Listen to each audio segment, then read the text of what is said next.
Hi நண்பர்களே, அனைவருக்கும் இனிய காலை வணக்கம். Welcome to Tamil investment channel. இன்றைக்கி காலை நிலவரப்படி என்ன தங்க விலை அப்படிங்கிறது தான் இந்த வீடியோவில் பார்க்க போகிறோம். ஸோ இதுதான் இப்போ லேட்டஸ்ட்டாக வந்திருக்க ப்ரைஸு, ஒரு 30 மினிட்ஸ் முன்னாடி வந்த ப்ரைஸ். ஓகே, இன்றைக்கி தங்கம் திரும்ப குறைஞ்சிருக்கு. ஸோ அதோட டீட்டெயில்ஸ் என்ன அப்படிங்கிறத நம்ம பார்க்கலாம். ஓகே, ஃபர்ஸ்ட் சில்வர் ரேட் என்ன அப்படின்னு சொல்லிடுறேன். ஸோ ஒரு கிராம் பார்த்திங்கன்னா 67.30 இருக்குது. ஒரு கிலோ 67,300 இருக்குது. நேற்று விலையிலேருந்து ஒரு கிராமுக்கு 70 பைசா கிட்ட குறைஞ்சிருக்கு. ஒரு கிலோவுக்கு 700 குறைஞ்சிருக்கு.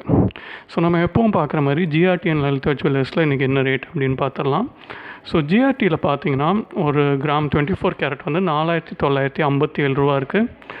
இதுவே 22 கேரட் எடுத்துக்கிட்டிங்கன்னா ஒரு கிராம் 4,590 இருக்குது. ஸோ ஒரு சவரன் எடுத்துக்கிட்டிங்கன்னா 36,720. இதுவே லலிதா ஜுவல்லரிஸ் எடுத்துக்கிட்டால் ஒரு கிராம் 4,590. ஒரு சவரன் 36,720. ஸோ தொடர்ந்து பார்த்திங்கன்னா ஜிஆர்டி, லலிதா ஜுவல்லரிஸ் அண்ட் மலபார் கோல்டு மூணுமே ஒரே ப்ரைஸில் தான் விற்றுட்ருக்காங்க. ஸோ இன்றைக்கி அவங்களோட ரேட் பார்த்திங்கன்னா 4,590 ஒரு கிராம்.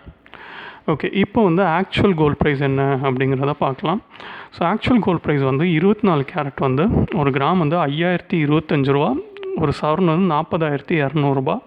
இதுவே நகையாக வாங்கினீங்கன்னா 4,645. ஒரு சவரன் 37,160. ஸோ நேற்று விலையிலேருந்து பார்த்தீங்கன்னா கிட்டத்தட்ட 312 குறைஞ்சிருக்கு. இது ஒரு நல்ல டிக்ரீஸ் அப்படின்னே சொல்லலாம். ப்ளஸ் இன்றைக்கி ஜிஆர்டி அண்ட் லலிதாவில் வாங்கினீங்கன்னா நீங்கள் 37,000 கம்மியாகவே நகை வாங்கலாம்.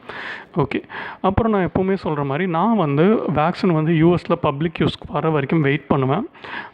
ஆல்ரெடி நான் வெயிட் பண்ணனால தான் ஒரு தடவை 36,000 கம்மியாக வந்தபோது அதிகமாக என்னால் சிட் கட்ட முடிஞ்சது. ஸோ அந்த மாதிரி திரும்ப குறையும் போது நான் திரும்ப அதிகமாக செட் கட்டுவேன். அது குறையும் அப்படிங்கிறது தான் என்னோட நம்பிக்கை. அது இன்னொன்று நம்ம என்ன பார்க்கணுன்னா, இந்த செகண்ட் ஸ்டிமுலஸ் நிவாரணத் தொகை இருக்குது பார்த்தீங்களா, அது எப்போ கொடுக்குறாங்களோ அப்போது ஓரளவுக்கு திரும்ப ஏறத்தான் செய்யும். ஆனால் அது குறைஞ்சிரும் வேக்சின் பப்ளிக் யூஸ்க்கு வரும்போது. ஸோ இதெல்லாம் நம்ம பார்க்க வேண்டிய விஷயங்களாக இருக்குது.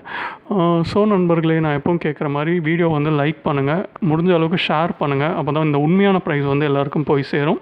உங்களுக்கு எதுவும் சந்தேகம் இருந்தால் கமெண்ட் பண்ணுங்கள், நான் முடிஞ்ச அளவுக்கு ரெஸ்பாண்ட் பண்ணுறேன். நன்றி, வணக்கம்.